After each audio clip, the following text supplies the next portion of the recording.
그래서 이제 거기 살러 갔을 때 아주 그 뺀질뺀질한 그 반항적인 아이예요. 그 얘기를 합니다. 참고로요. 지금 이 사람이 계속해서 연한이라고 하잖아요. 그러니까 자기를 이렇게 그 돋보이기 위한 어떤 아우라를 두르기 위한 거짓이 섞였을 가능성이 있어요. 그리고 이 인터뷰가 시진핑을 띄우기 위한 인터뷰예요. 그래서 그러나 기본적인 틀은 맞다고 생각을 합니다. 한번 보십시오. 예.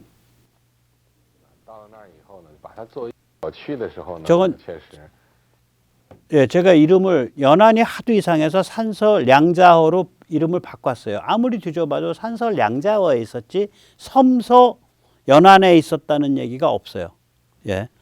근데 이제 저기에선 연한이라고 나와요. 계속해서. 예. 我是有点漫无目的的。到了那儿以后呢，把它作为一个栖身之地，哎，甚至是一种这个逃避之地，哎，这个北京的这么紧啊，文化革命搞得这么厉害，那我们到这里来，暂且的避一避啊，这个也没有想融入到群众中去啊，而且一切都不太习惯适应啊，人家看我们呢也不太习惯适应，这个来了以后呢，老百姓要坐在我们的炕上啊，这心里就别扭。啊，他怎么坐炕上呢？这有没有虱子啊？哎，还有一种啊，当时呢就叫做教条主义。这一屋的同学看老乡来了，聊几句，哎，咱们还没问一个最重要的事儿呢，你是什么出身呢？哎，说贫下中农，这好，行，贫下中农，抽根烟，哎，再突然问到了说，这人说我是，哎，富农，滚蛋，啊，要给轰出去了。见到有人来要饭了啊，滚蛋啊！最后给老百姓就说：“哎呀，这些学生啊，残乎着嘞，说是待人不好。”当然我们说不对呀，这都是富农啊，我们对他好了，不就是对人民群众的不好吗？啊，很教条啊，没有见过实际中的事儿。因为我不是漫无目的啊去，而且也比较自由散漫，所以基本上我不太听招呼的。刚去了以后。什么上班上工干活我是不去的，其他同学都是很规矩，我是不去的。去了以后爬到山上，我累的就气喘吁吁了，我不干活的。哎，那种劳动强度是使我感到震撼，啊，就是说这个到吃中午饭，早饭到吃中午饭，中间就有可以一次休息，就是抽一袋烟。当然不成文的规定就是说，如果你烟瘾上来了，可以坐在旁边抽一袋烟。哎，所以甚至可以说，我们抽烟就是这么学会的，老想去偷懒儿。 네. 저 표정을 보세요. 그러니까 저게 뭐냐면 이제 사람 죽어나가고 막 병들어 나가고 이런 상황이거든요. 뭐 인생 그런 거 아니야? 뭐 난 살아났잖아. 이런 아주 그 생명에 대한 굉장히 시니함이 깔려 있는 거예요. 저게 지금 그 표정에. 무슨 뭐 어디 캠핑 가서 고생한 거 얘기하듯이 그냥 쿨하게 얘기하잖아. 저게 저 끔찍한 표정이에요, 사실. 저기까지 도달한다는 게. 그래서 이제 이 상태에서 이 뺀질이가 이 비행 청소년에 가까운 이 특권층 자제 출신의 뺀질이가 이 상태에서 못 견디고 7개월 만에 탈출을 합니다, 여기를. 그래서 이제 베이징으로 가요, 여름에. 7개월이니까 1월 달에 갔으니까 7개월이면 이제 여름에 탈출한 거죠. 베이징으로 갑니다. 그래서 이제 베이징에 가보니까 자기 집은 풍비박산 나서 다 흩어졌어. 이제 그때부터는. 이제 이게 본격화되니까 문혁이. 친척 집에 갔는데 친척이 이제 설득을 해요. 너 그럼 큰일 난다. 그래가지고 이제 다시 이제 연안, 자기가 말하는 연안, 우리가 보면 양자호로 다시 돌아와요. 예. 그러면 이제 무슨 일이 벌어지냐? 예. 이제 그 다음에 이제 딱 벽에 부닥친 거 아니에요. 자살을 할 거냐? 아니면은, 내가 여기서 적응을 할 거냐? 이 적응이 무슨 의미가 있냐? 머리 나쁜 사람 아니에요, 이 사람. 절대로 나쁜 사람 아니에요. 말하는 거 보면, 예. 그 적응이 나한테 무슨 의미가 있냐? 나 인생 어떻게 살 거냐? 이런 문제 부닥쳤을 거 아니에요, 이 뺀질이가. 특권층 뺀질이가. 거기서 이제 얘기가 나오기 시작을 합니다. 한번 들어보십시오. 认真的对待，开始，那真是叫接受贫下中农再教育啊，试图着去跟他融入、接近、了解他们，而且客观上呢，我也必须得依靠他们，因为当时我们全村的知识青年全走光了。这是第一关是过。 예, 여기도 이제 이 사람 말은 연안인데 아무리 봐도 말이 안 돼서 제가 양자어로 여기서 한번 또 바꿔봤어요. 나중엔 이거 다음엔 안 바꿨어요. 그래, 네가 연안이라고 했으니까 나 연안이라고 할게. 안 바꿨습니다. 여기가 마지막입니다. 跳蚤关，很有意思。我一去最受不了就是跳蚤，不知道现在还有没有啊？当时那个跳蚤，我这个皮肤很过敏，一咬了就是成片的那个红包啊，最后红包就变成水泡，水泡就烂掉，哎呀，痛不欲生啊！但是呢，3年以后过去了，那还真就是过了关了。哎，这是，这叫牛肉马皮了啊，那是真是不怕咬了。第二个关，我说就是这个饮食关，刚才讲了，什么都不会吃，不爱吃，啊，那五谷杂粮啊，那还哪里是五谷杂粮啊，是糠菜半年粮啊，那慢慢的我们就学会了，啊，这什么都吃了，你没有还不吃啊，最后最爱吃老百姓送来的东西，这家送一个，这个玉米糕啊，那家送来一点这个高粱米的这个团子，吃的都很好。这个就是这个酸菜呢，成为我这个最好的这种美味佳肴啊，以至于到后来，我到现在我是还想念那个酸菜。这个我们曾经可能都有几个月不吃肉的经历，那见到了肉以后啊，我和我那个同学啊，切下来就忍不住就生肉都吃了，是吧？经过这么一个过程，他们这是生活观。生活观就是什么也不会做，什么都要依靠别人啊。那后来呢，就慢慢什么都学啊。我们也学着捻毛线，但是织袜子我还是织不好，羊毛袜子。但是呢，这个缝衣服，这个缝被子，这些活儿都是自己做啊。这个所有的这一套生活上的事情都会自己了解，所以这个是受益无穷啊。到现在为止。我们的生活自理能力很强，就是在那儿打下的基础劳动刚才讲了嘛，我刚去上了山就气喘吁吁，但是这1年下来我这干呐，就是没黑没白，风里雨里，然后一样一样的学，当然这些我大概这个1年过去了以后，全掌握了，全掌握了，体力也上来了。 네. 이제 그러니까 이 17살, 16살짜리 이제 뺀질이가 이제 말하자면은 이제 만으로 1969년 가을쯤에 다시 연안으로 돌아갔을 테니까 만으로 16살 때 다시 연안으로 돌아간 거예요. 1953년생이니까. 그때쯤 되니까 처음에 자기 말로 연안, 그게 전 양자어라고 생각하는데 같이 거기로 갔던 15명 정도의 베이징 그 학생들 중에 거의 다 떠나고 이제 그 현지 농민들 한가운데서 그냥 혼자 버티면서 살아야 되는 그 처지예요. 거기서 이제 적응해 가는 과정이죠. 한 2, 3년에 걸쳐서. 네. 그리고 나서 한번 이제 보세요. 예. 그리고 나서 이게 이제 그 공산당원까지 돼요. 그러니까 아버지가 지금 구금 상태거든요.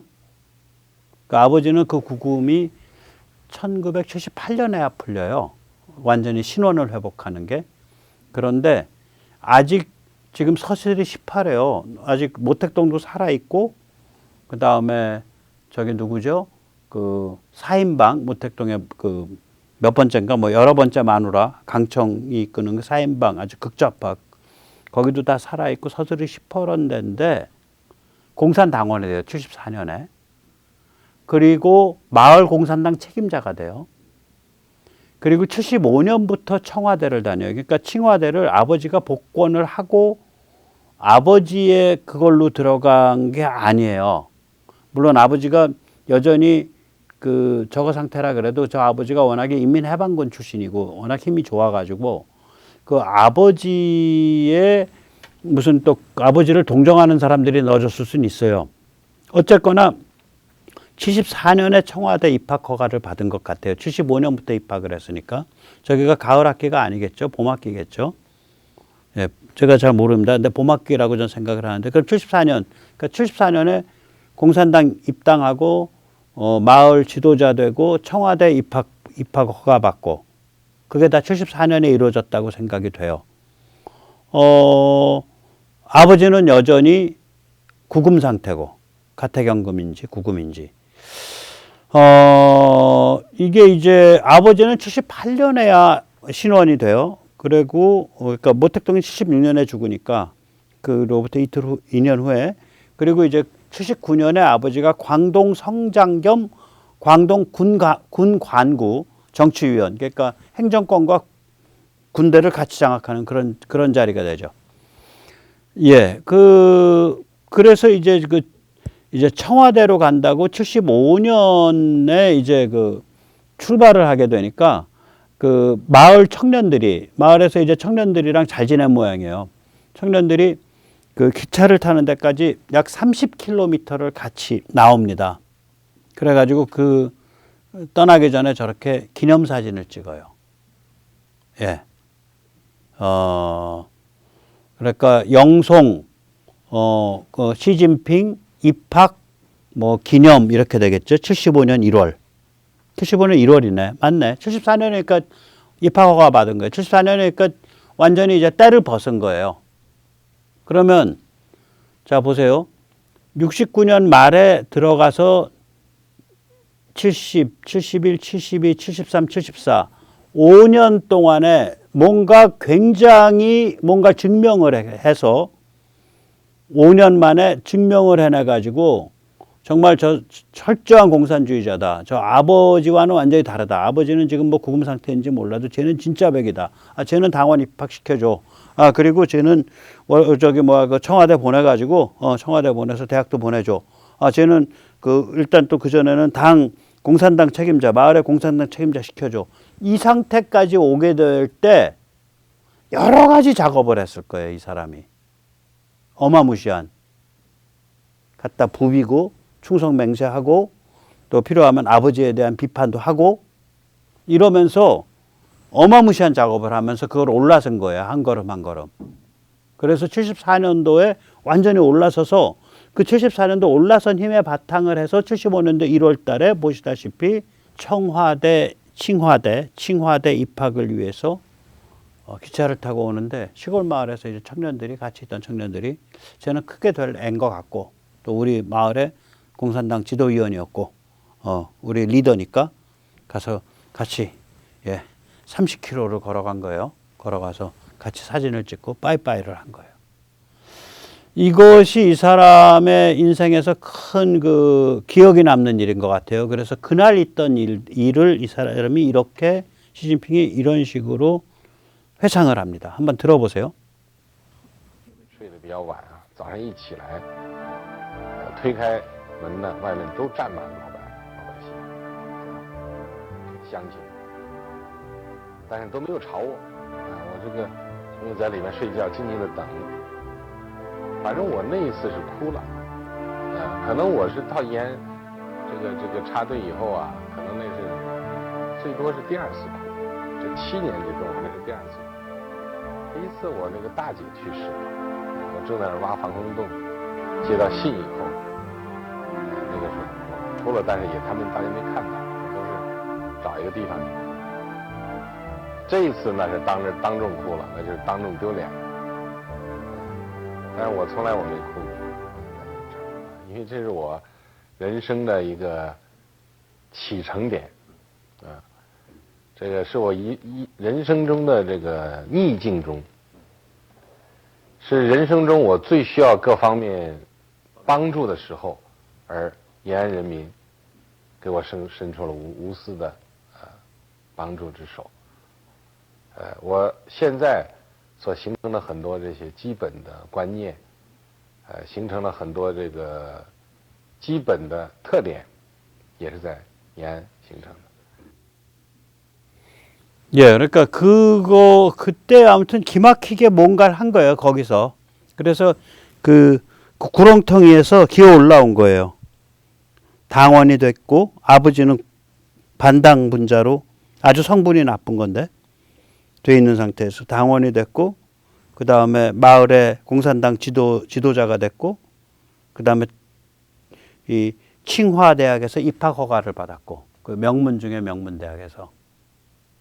아직 지금 문혁의 끝물인데, 아직 모택동 살아있을 때고, 4인방에 살아있었던 때인데. 자, 그래서 이것에 대해서 나중에 뭐라 그랬냐. 제가 원문을 못 구해가지고, 이 영어로 된 것만 이렇게 또 원문은 봐도 이게 거기에 나오는 그건지 모르겠죠. 예, 중국어를 못 읽으니까. 예, 보면 이겁니다. 영어를 가지고 이제 다시 중역을 해보면 이렇게 됩니다. 시진핑의 말입니다. 과거에 공산주의에 대한 믿음은 막연한 것이었을 뿐이다. 우리 세대는 껐떡하면 홍위병으로 무엇을 했습니다. 이렇게 내세우곤 했었다. 그러나 홍위병이란 것은 결국 감정이며 한때의 바람이었을 뿐이다. 문화혁명에 대한 환상이 깨지자 홍위병 활동은 전혀 무의미한 것이 되고 말았다.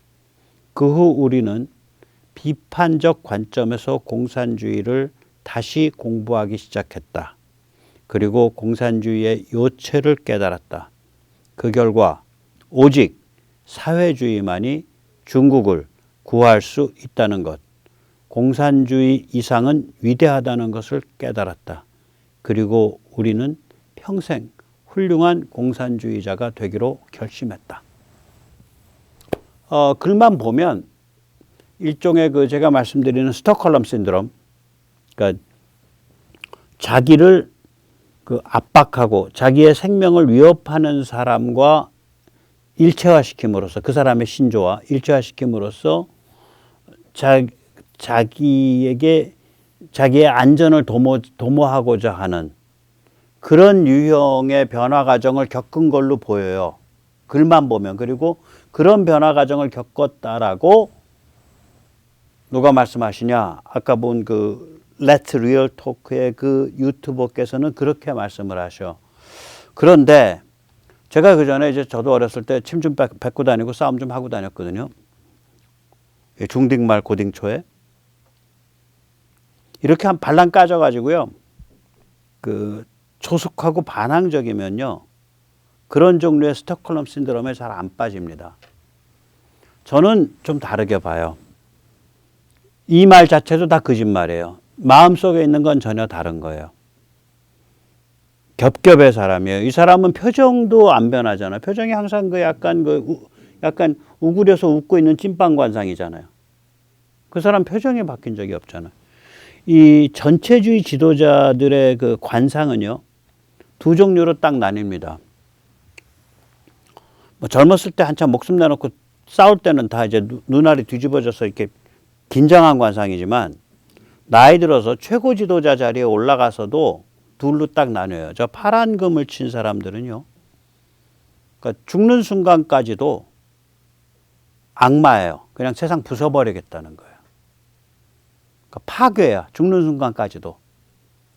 오른쪽은요, 야, 세상 별거 있어? 말 안 듣는 애들은 죽이고 말이야. 좀 고분고분한 놈 같으면 좀 키워주고, 또 그리고 좀 건방져지면 조금 숙청 보내서 저기 어디 그 면사무소 있는데 거기 그 저수지 관리직 같은 거 좀 줬다가 또 불러 올려서 쓰고 말이지. 뭐 그렇게 하면서 가는 거지. 그 뭐 다 그런 거야. 인생이라는 게. 세상은 그런 거야. 그냥 내가 지배자인 거고 다 나한테 복종해야 되는 거고. 그런 거지. 그런 그 자기의 그 권력이 무언지를 알면서 그걸 즐기는 자의 관상들이에요. 개기름이 줄줄 흐르면서. 그게 모택동 말년이 그렇고 스탈린이 그렇고 김일성이 그렇습니다. 저 지금 왼쪽에 히틀러나 레닌이요? 저 사람들도 절대적 지배자였어요. 저 사람들은 죽을 때까지 이 관상이 안 나와. 이 개기름 흐르는 관상이 안 나와요. 아주 시닉한, 인간과 인생의 의미에 대해서 굉장히 시닉한, 오직 권력 게임 그 자체만이 인생이고 나는 거기에 최고 승리자고, 이걸 딱 깔고 있는 것. 그리고 이 상태를 유지하는 것. 저는 시진핑은 오른쪽이라고 봐요. 시진핑이 판단을 한 거는 마르크스의 공산주의가 옳았습니다. 중국 특색 사회주의만이 이깁니다. 이게 아니에요. 말은 그렇게 하는데 시진핑은 그래? 내가 진짜 공산당 돼볼게. 내가 진짜 중국 사회주의자 될게. 그래서 그 게임 띄워줄게 이 자식들아. 너희 우리 다 망쳤지? 내가 권력 게임이 먼저 보여주마. 권력 게임에 유리한 말을 하는 거예요. 즉 다시 말하자면 시진핑은 이 공산 전체주의 혁명의 마지막에 가면 저런 그 혁명의 광기는 다 없어지고 권력 게임만 남거든요. 그것의 요체를 하는 거예요. 이 사람이 말하는 거 이거예요. 이 아까 제가 보기엔 이 사람 말 틀린 거 아니에요. 공산주의의 요체, 마지막 최종 모습의 요체는 뭐냐면 뭐 노동자 계급이고 지랄이고 나발이고 다 때려치우고요. 권력 게임이에요. 그냥 절대 권력 게임이에요. 그 요체만 남은 거예요. 그러니까 시진핑이 그거 하면서 헌법 고칠 때 헌법에다 겹겹이 박잖아요.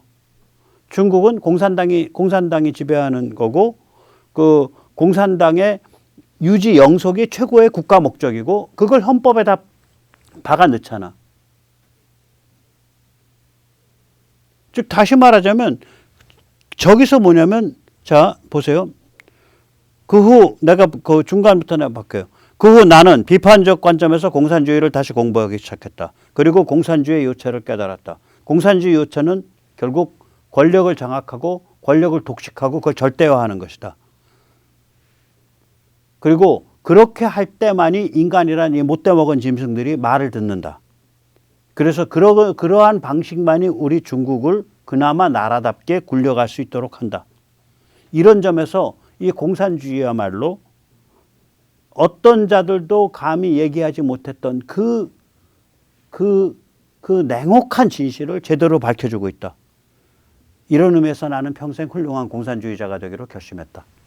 제가 말 바꾸면 그렇게 돼요. 제가 저런 경험 만약에 했다. 저같이 어렸을 때부터 발랑 까지고 반항적이고 침 좀 뱉으려고 그러고 근데 집안 다 망하는 걸 봤어. 정치적으로. 그런데 그 와중에도 저는 마지막 날까지 헤헤거리고 다니면서 패싸움하고 이러고 다녔어.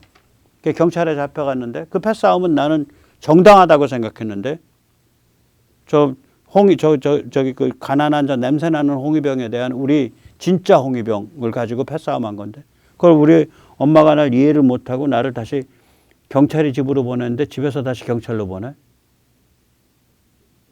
근데 세상은 점점 더 살벌해져. 갔더니 무슨 뭐 짐승이 돼지나 먹을 음식 먹고 있고 몸에 이는 풀풀 나면서 이빨은 다 다 뭉그러지고 저기 뭐야 뭐 저기 그 잇몸은 다 들떠 있고 전부 그 잇몸에서 피 질질 나고 이런 사람들이 와서 내 방에서 씩씩 웃으면서 담배 피고 내가 앉는 침상에 엉덩이 걸치고 이가 뚝뚝 떨어지고 이 물리면 난 잠도 못 자고 이 구렁텅이에서 무슨 악심을 먹었겠냐고요. 그래 내가 진짜 권력 투쟁이 뭔지 보여줄게. 내가 진짜 권력 게임이 뭔지 보여줄게. 그 권력 투쟁 권력 게임이 공산주의의 요체야. 인간은 어차피 다 짐승이야. 절대자가 절대 권력을 구축할 때만이 그래도 인간사회, 특히 우리 중국 사회를 그나마 꼴답게 돌려낼 수 있어. 내가 그 게임이 뭔지 보여줄게. 그거예요. 제가 보기엔. 일반적인 그러니까 그 말하자면은 그 아주 그 나를 지배하는 절대자가 있고 그 절대자 밑에 앙복을 함으로써 내가 나의 생존을 유지해 갈 수 있다라고 착각하는 거. 그게 이제 일반적인 그 스톡홀름 신드롬이거든요. 그 절대를 이제 그게 이제 공산 이념 체계다. 그래서 시진핑이 그 압박 속에서 공산 이념 체계에 말하자면 귀의했다라고 보는 것이 이제 아까 Let's Real Talk 같은 사람의 말이고 저는 그거보다 훨씬 더 시니컬한 일이 발생했다고 봐요. 훨씬 더 냉소적인 일이. 시진핑의 관상은 왼쪽보다는 오른쪽에 가까워요. 이게 좀 굉장히 중요하거든요.